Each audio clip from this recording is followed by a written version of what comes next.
महात्मा उपासक डॉक्टर सोहनराज तातेड़ पुनरुत्थान और आत्मविज्ञान के बाद अब ला रहे हैं सनातन सत्य, जैसी दृष्टि वैसी सृष्टि, कुदरत, कुदरती रचना एवं कुदरत के कानून से शाश्वत सुख की प्राप्ति। लॉग इन करें www.drsohanrajtater.com, YouTube channel doctor Sohanraj Tated, Play Store से डाउनलोड करें mobile app doctor Sohanraj Tated.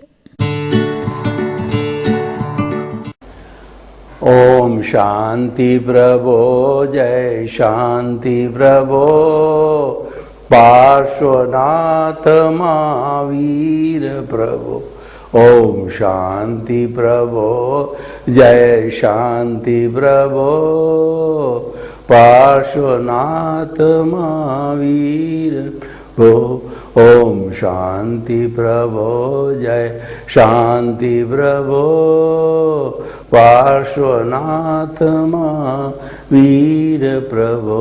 ओम शांति प्रभो, जय शांति प्रभो, पार्श्वनाथ महावीर प्रभो। भाई और बहनों, मातृशक्ति को नमन। आज का हमारा बहुत सुंदर विषय कर्ता व्यवस्थित शक्ति। कर्ता का अर्थ होता है काम करने वाला।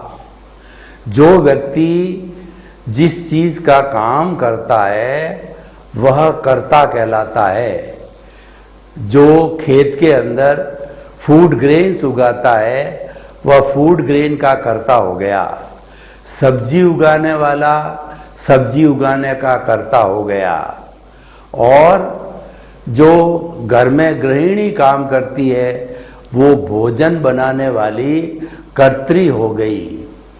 इस तरीके से जो काम किया जाता है वो करने वाला कर्ता कहलाता है। अब हमको ये देखना है कि सनातन सत्य के अंदर ये सारी जो कुदरत है, ये पूरा कॉस्मॉस, वर्ल्ड, दुनिया है, इसको चलाने वाला कौन है, जगत को चलाने वाला कौन है, ये हमको सबसे पहले समझना है। व्यक्तिगत काम की तो बात हमने समझी कि व्यक्तिगत काम करने वाला व्यक्तिगत काम का कर्ता होता है, लेकिन सृष्टि का संचालन कौन करता है? कुछ लोग ये मानते हैं कि ईश्वर सृष्टि का संचालन करता है और भगवान की मर्जी बिना एक पत्ता भी नहीं हिलता है। और हमारी जो सनातन सत्य की मान्यता है वो मान्यता है कि कर्ता व्यवस्थित शक्ति है। साइंटिफिक सर्कमस्टेंशियल एविडेंसेज है, वही इस कुदरत का, इस नेचर का, इस दुनिया का जो है वो सारा संचालन करते हैं। और उसके संचालन में वो बहुत से तत्वों का सहयोग लेते हैं, जैसे कि द्रव्य है, क्षेत्र है, काल है, भाव है, काल, स्वभाव, कर्म, पुरुषार्थ, नियति है, ये उनके सहयोगी घटक है। तो उनकी सहायता से ये व्यवस्थित शक्ति इस कुदरत को चलाती है। और मुख्यतया कुदरत के संचालन के अंदर सनातन सत्य की मान्यता के अनुसार 6 तत्व है, वो तत्व मौजूद रहते हैं। वहीं सृष्टि है, वहीं कुदरत है, वहीं जीवन है। और जहाँ पर 6 तत्व मौजूद नहीं है वो मात्र अलोक है। और 6 तत्व मौजूद है वह लोक कहलाता है। अलोक के अंदर केवल आकाश है, कोई तरह का जीवन नहीं है, रहन सहन नहीं है। There is no life in the अलोक, life is only there in लोक। सो वो 6 तत्व कौन कौन से हैं? वो 6 तत्व है जीव, एनिमेट, अजीव, मैटर, और गति सहायक, यानी जीव और अजीव को गति करने में सहायता करने वाले गति सहायक तत्व है, जिसको मोशन कहा जाता है। और चौथा जो तत्व होता है वह जो है वो जब ये जड़ और चेतन दोनों मोशन कर रहे हो और रुकने चाहते हैं तो रुकने की स्थिति के अंदर उनको उनको स्थिति देने वाला वो कहलाता है रेस्ट तत्व होता है। और एक होता है काल तत्व, जिसको समय कहते हैं, टाइम कहते हैं। और एक तत्व होता है छठा आकाश तत्व होता है, जिसको स्पेस बोला जाता है, इसका ही बोला जाता है। इन 6 तत्वों के समन्वय को, समवाय को हम जो है कुदरत कहते हैं, और यही व्यवस्थित शक्ति है। अब एक एक तत्व को हम जो, क्योंकि ये उसके मुख्य घटक है, उसको समझना बहुत ज़रूरी है। तो सबसे पहले हम जीव तत्व को समझें तो असंख्य चेतनामय परमाणुओं के पिंड को जीव कहा जाता है, आत्मा कहा जाता है। और आत्मा के अंदर फीलिंग्स होती है, संवेदना होता है, सुख दुख की अनुभूति होती है, प्रजनन करते हैं, ग्रोथ करते हैं। इस तरीके से उसके 9 कैरेक्टरिस्टिक हमारे आगमों में बताए गए हैं। और वही जो है साइंस ने भी 9 कैरेक्टरिस्टिक को माना है अपने कॉन्शियसनेस के हिसाब से। तो इन 6 तत्वों में से जो 5 तत्व है, जीव को छोड़ दीजिए, 5 तत्व है अजीव, टाइम, मोशन, रेस्ट और स्पेस। इसको भौतिक विज्ञानी भी मानते हैं, इसीलिए विज्ञान सम्मत है। तो 5 तत्वों के समवाय से भौतिक विज्ञान बना। और जब छठा तत्व जीव तत्व यानी आत्मा तत्व जुड़ गया, तो उसके बाद में अध्यात्म विज्ञान बन गया। इसका मतलब अध्यात्म विज्ञान के अंदर भौतिक विज्ञान समाहित है, और भौतिक विज्ञान और आध्यात्मिक विज्ञान के अंदर किसी भी तरह का कहना चाहिए भेदभाव नहीं है। एक दूसरे के जो सपोर्टिंग है, पूरक है, और एक दूसरे को जो है वो कोऑपरेट करते हैं, कॉम्प्लीमेंट्री है। तो इस तरीके से छठा तत्व जब जीव जुड़ता है, तब सारी व्याख्या, जितनी धार्मिक अध्यात्म की व्याख्या होती वह जुड़ जाती है। क्योंकि जीव के जुड़ने से पुनर्जन्म, कर्मवाद और जो है वो कर्मों का वर्गीकरण, उदय, प्रारब्ध, चार्ज, डिस्चार्ज, आयुष्य कर्म, 8 तरह के कर्म, ये सारी बातें जो है वो जीव के या आत्मा के जुड़ने से एक पूरा कहना चाहिए जो है सब्जेक्ट साथ में जुड़ जाता है, तो वो अध्यात्म विज्ञान बन जाता है। तो हमने चर्चा की जीव तत्व की। तो जीव तत्व जो है केवल एक जीव तत्व ही ऐसा है जिसमें चेतना है, बाकी संपूर्ण विश्व के अंदर पूरी कुदरत में चेतना वाला कोई तत्व नहीं है। और इस जीव तत्व की क्या विशेषता है कि यह भूत, भविष्य और वर्तमान में सदा एक सा रहता है मूल स्वरूप के अंदर, जिसको कि हम द्रव्य आत्मा कहते हैं, शुद्ध आत्मा कहते हैं, परमात्मा कहते हैं। वो समस्त जीवों में एक सा विराजमान होता है। और 84 लाख जीवा योनियां बर्थ प्लेसेज है, जिसके अंदर जीव जो है अपने अपने कर्मों का भुगतान के लिए आयुष्य के अधीन जन्म लेते हैं। लेकिन जो है उन जीवों की संख्या असंख्य है, अनंत है। तो जो है ये जीव की सारी जो है कहना चाहिए विवेचना हुई। और जीव कभी अजीव नहीं होता, अजीव कभी जीव नहीं होता है। और जीव जो है अमूर्त है, दिखाई भी नहीं दिया जाता है, यह तो मात्र अनुभव किया जाता है। लेकिन जीव की प्रेजेंस के बिना कोई भी शरीर जिंदा नहीं रहता है, फिर वो मृतवत हो जाता है, फिर वो जड़ हो जाता है, और जो है वो कोई तरह की हरकत नहीं करता है।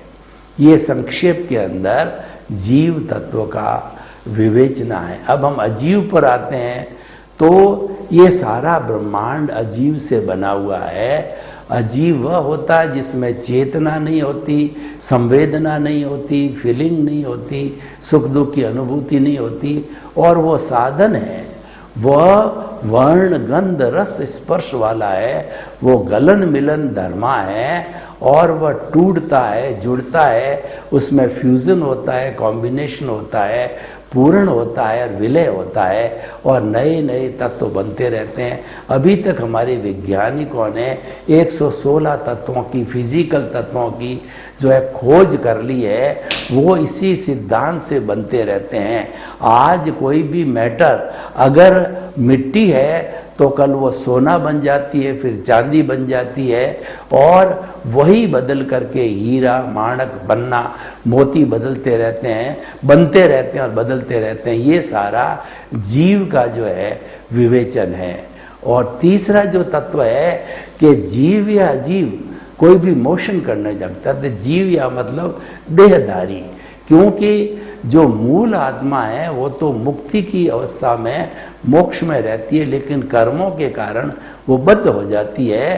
तो कोई भी जो है बद्ध आत्मा है, शरीरधारी है, वो मोशन करना चाहता है, व्यक्ति दौड़ना चाहता है, मैं हाथ पैर हिलाना चाहता हूँ, और मेरे भीतर जितने भी सिस्टम हैं वो काम करते हैं, हलन चलन करते हैं।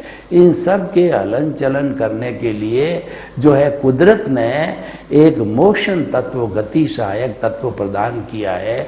यह गति सहायक तत्व पूरी नेचर के अंदर, पूरे लोक के अंदर एक तत्व है, अमूर्त है, और वो इटरनल है। और उसके बाद के अंदर वो उसका गुण ये है कि कोई भी उदासीन भाव से डिमांड करता है तो वो तुरंत गति प्रदान करता है, और ये शाश्वत तत्व है।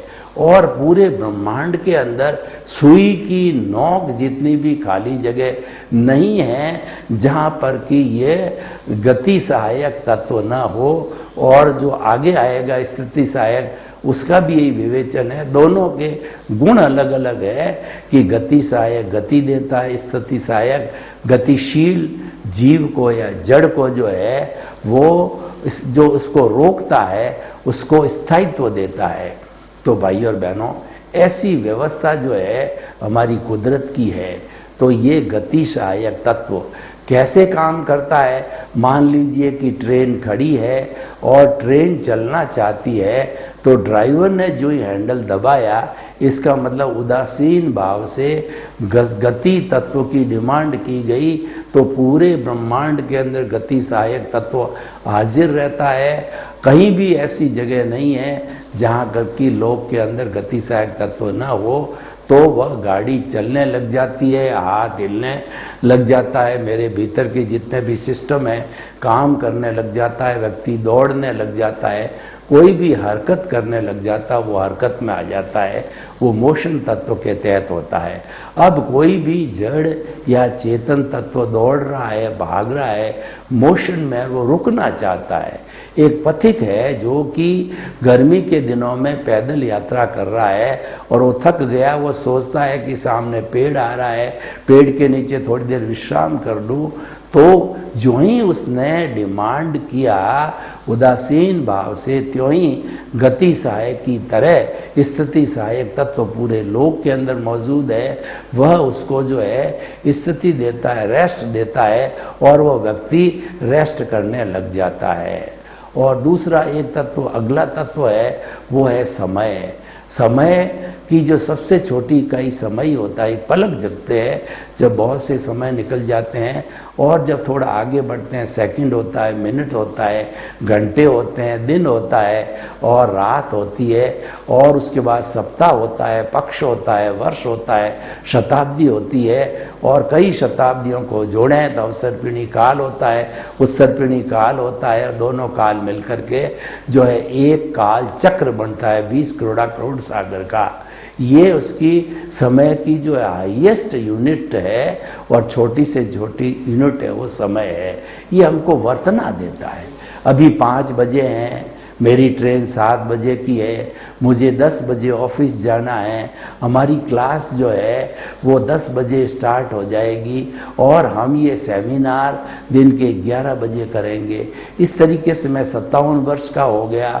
आपकी कितनी उम्र है? तो ये जितनी समय की वर्तना होती है, ये काल तत्व देता है, टाइम तत्व देता है, समय तत्व देता है। और छठा तत्व है जो कि हमको अवगाहना देता है, वो है आकाश तत्व। जैसे कि मैं जो है 2 फुट बाई 6 फुट की जगह जो ये घेर रहा हूँ, ये अवगाहना है। ये अवगाहना मुझे आकाश ने दी, आपको भी आकाश ने अवगाहना दी। मकान है तो मकान को भी अवगाहना आकाश ने दी। अगर अवगाहना न मिले, आप मेरे पर पड़ोगे, मैं आपके पर पड़ूंगा, और हम एक जगह न तो रह सकते हैं, न स्थिर रह सकते हैं, और आपाधापी मच जाएगी। और न तो कोई जो है ये सारे मकान रहेंगे, सड़क रहेगा, पटरी रहेगी, गाड़ी रहेगी, कुछ भी नहीं रहेगी, क्योंकि अवगाहना देने वाला नहीं है। ये अवगाहना देने वाला तत्व है, ये आकाश तत्व है, आकाशास्तिका है, ये इसका ही है। तो इस तरीके से ये 6 ऑटोमेटिक तत्व, ऑटो मोड से चलने वाले तत्व, और भूत भविष्य वर्तमान में अनादि अनंत काल से रहने वाले ये तत्व सारे मिलकर के और कुदरत बनते हैं, व्यवस्थित शक्ति बनती है। तो इस पूरे ब्रह्मांड का, इस पूरे विश्व का जो है संचालन करने वाली यह व्यवस्थित शक्ति है। लेकिन देखिए, अब मैं इंडिविजुअल पे आता हूँ कि हम ये मान बैठते हैं कि सब कुछ करने वाला मैं हूँ। अब आप देखिए, ये जो 6 तत्व आपको सहयोग नहीं करे तो क्या आप हाथ हिला सकते हो? क्या आप मूवमेंट कर सकते हो? क्या आप ऑफिस जा सकते हो? क्या आप सांस ले सकते हो? क्या आप कमा सकते हो? क्या आप सो सकते हो? बिल्कुल नहीं। तो आप कर्ता कैसे बन गए? Here lies the point. ये सम्यक ज्ञान कहलाता है। 5 आज्ञा के अंदर इसको सम्यक ज्ञान कहा जाता है कि कर्ता तो व्यवस्थित शक्ति, साइंटिफिक सर्कमस्टेंशियल एविडेंसेज है, जो कि इन 6 तत्वों के समवाय को कहते हैं। और इनके सहयोगी घटक जो हमने बताया, काल, पुरुषार्थ जो है वो अपने काल, स्वभाव, कर्म, पुरुषार्थ, नियति, द्रव्य, क्षेत्र, काल, भाव, भव, ये है 5 समवाय है। तो आप कैसे कह देते हो कि मैं कर्ता बन गया? ये सबसे बड़ा दोष हो जाता है कि हम मान बैठते हैं कि हम कर्ता बन गए। ये सबसे बड़ा अज्ञान है। और जब ये अज्ञान हमारे भीतर आ जाता है तो हमारे कर्मों का बंधन होता है, क्योंकि हम झूठे हो जाते हैं, हम सही नहीं हैं। और जब हम अकर्ता बन जाते हैं, हमारे समझ में, जहन में ये बात आ जाती है कि नहीं, कर्ता तो व्यवस्थित शक्ति है। और ज्ञान लेने के बाद सद्गुरु या ज्ञानी पुरुष जब हमको ज्ञान प्रेषित करते हैं, 5 आज्ञा देते हैं, और उसमें से सबसे बड़ी बात हमको बता देते हैं कि अपने आप को और इस विश्व के किसी भी प्राणी को कर्ता नहीं मानना है। कर्ता तो व्यवस्थित शक्ति है। और ये यानी हमारा जो सद्गुरु होता है, हमारा कर्ता भाव छीन लेता है।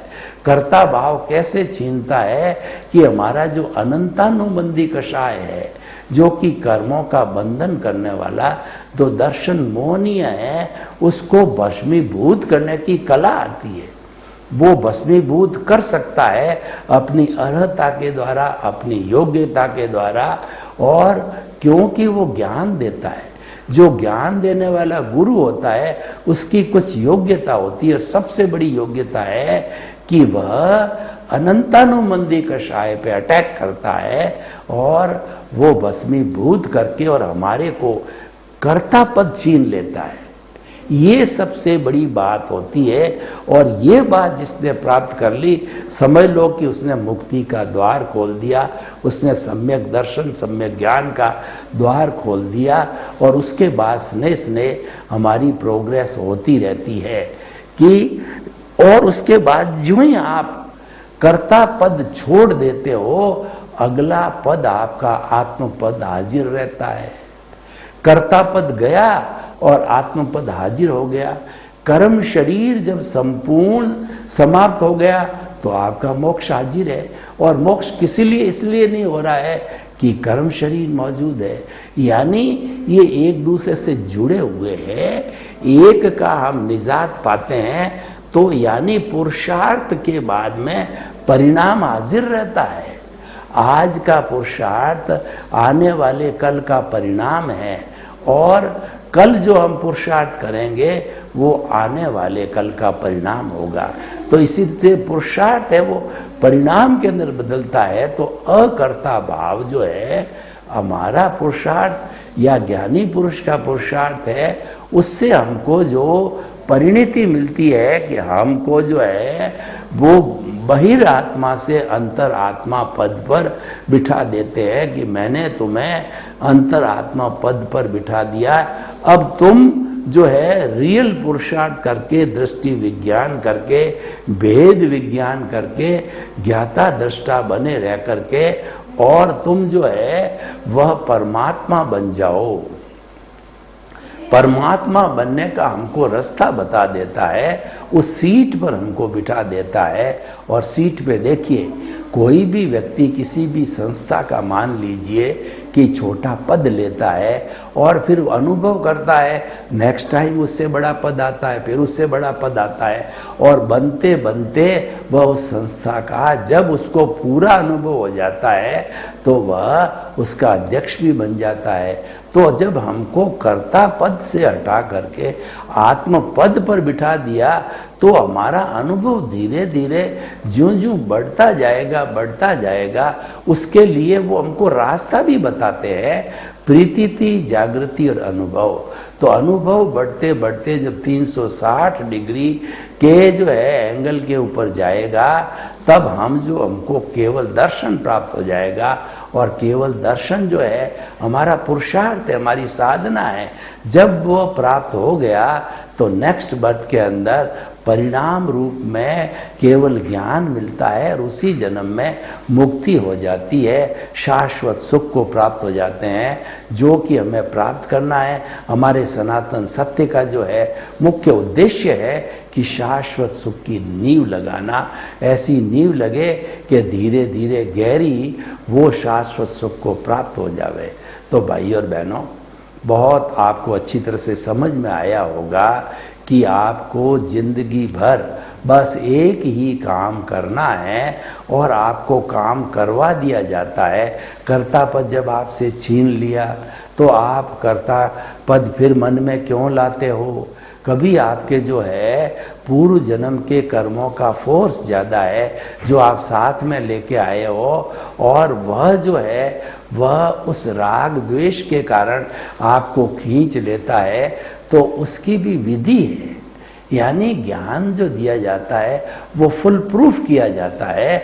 ज्ञान देने के साथ अकर्ता बनाया जाता है, आत्म पद के ऊपर बिठाया जाता है, और उसके साथ साथ में हमारी मूल आत्मा आशीर्वाद स्वरूप जो है अपनी एक भाव सत्ता भीतर से निकाल के प्रज्ञा को जागृत कर देती है। वह प्रज्ञा अगर आपको समय समय पर जो भुगतान चल रहा है उससे आप प्रभावित हो गए, क्योंकि भुगतान का फोर्स बहुत ज़्यादा है और वो जीवन भर चलता है। जिसके साथ में हम जीवन भर रहते हैं तो कभी ये भी होता है, कभी हम उससे प्रभावित हो जाते हैं। सांख्य की भाषा में बात करूं तो पुरुष और प्रकृति की बात आती है।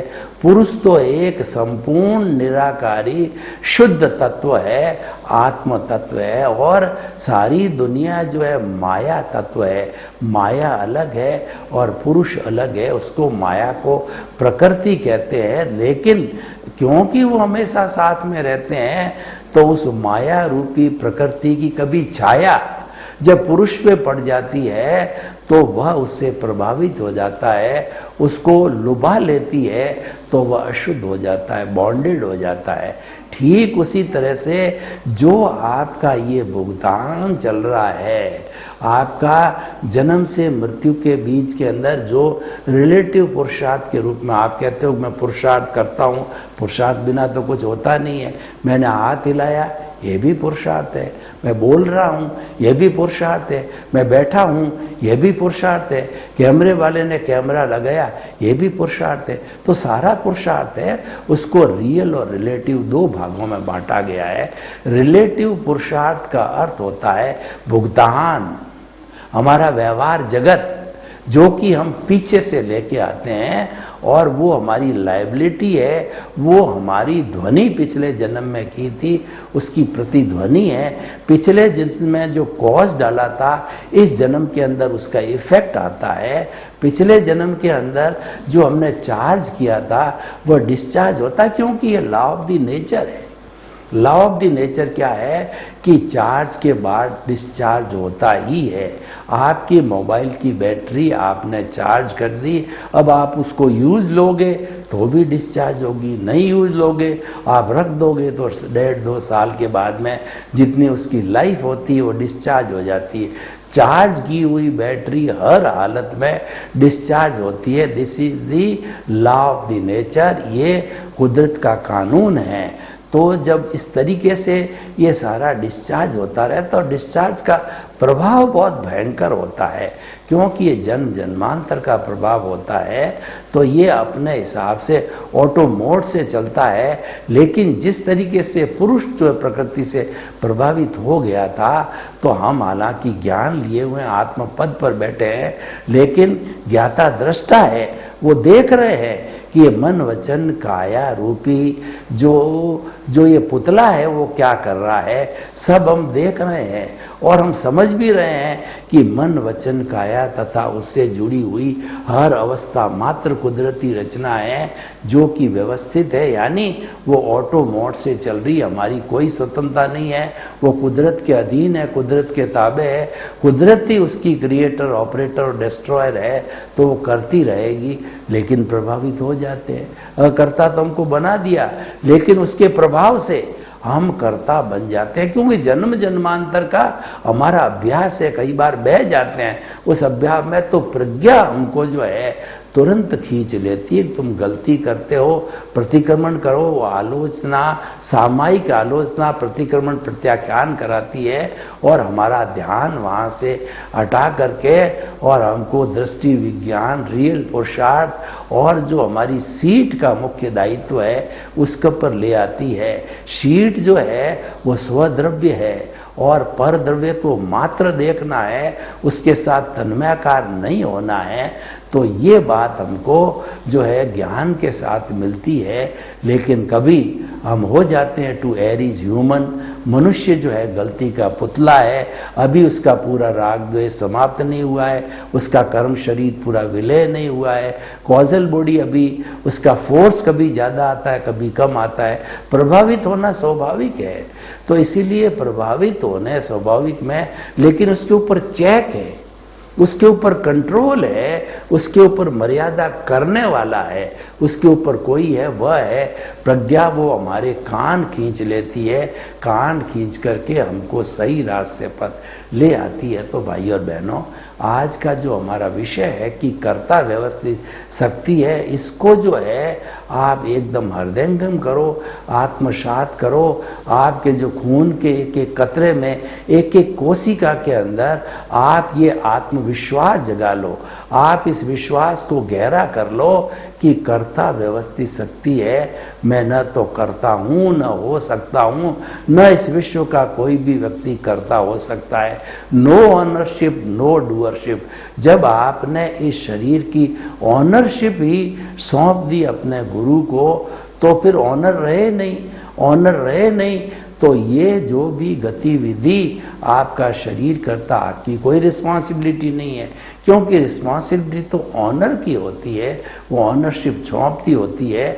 इसीलिए जो कहा गया है कि मन वचन काया तथा उससे जुड़ी हुई हर अवस्था वो नाशवान होती है, आती है जाती है। हर जो है संजोग के साथ वियोग जुड़ा हुआ होता है, अवस्था संजोगों वियोगों से जुड़ी होती तो आती रहती है जाती रहती है। तो इसीलिए जो है वो आपका ये सारा क्रम चलता रहता है। तो जब हमको ये स्थिति मालूम हो जाती है कि कर्ता व्यवस्थित हम मान लेते हैं, गहरे में चले जाते हैं, ये हमारे अवचेतन मन में चली जाती है, ये हमारी अस्थि मज्जा के अंदर चली जाती है, तो हम कभी भी अपने आप को किसी भी सूरत में कर्ता नहीं मानेंगे। कर्ता नहीं मानोगे इसका मतलब आपके कोई कर्म बंधन नहीं, आपके कोई तरह का कॉज नहीं पड़ा, कोई तरह का कॉज नहीं हुआ। इसका मतलब ये शुद्ध भाव है। आपके छोटा मोटा पुण्य भी हुआ तो आपको मुक्ति में ले जाने वाला है। इसलिए कितना सुंदर उपक्रम है कि आप अपने आप को कर्ता मत मानो। यही सबसे बड़ा ज्ञान आपको सद्गुरु के द्वारा, ज्ञानी पुरुष के द्वारा दिया जाता है और इसी से ही मोक्ष की नींव लगती है। सर्वे भवन्तु सुखिनः, सर्वे सन्तु निरामया। लोक के सब जीवों को सुख मिले, शांति मिले, आनंद मिले, प्रेम मिले, सौहार्द मिले और सभी जो है हम कर्ता व्यवस्थित शक्ति को मानते मानते मुक्ति की नींव लगावें। आपके प्रति सद्भावना। ओम शांति, ओम शांति। महात्मा उपासक डॉक्टर सोहनराज तातेड़ पुनरुत्थान और आत्मविज्ञान के बाद अब ला रहे हैं सनातन सत्य, जैसी दृष्टि वैसी सृष्टि, कुदरत, कुदरती रचना एवं कुदरत के कानून से शाश्वत सुख की प्राप्ति। लॉग इन करें www.drsohanrajtater.com। YouTube channel doctor Sohanraj Tated, Play Store से डाउनलोड करें mobile app doctor Sohanraj Tated.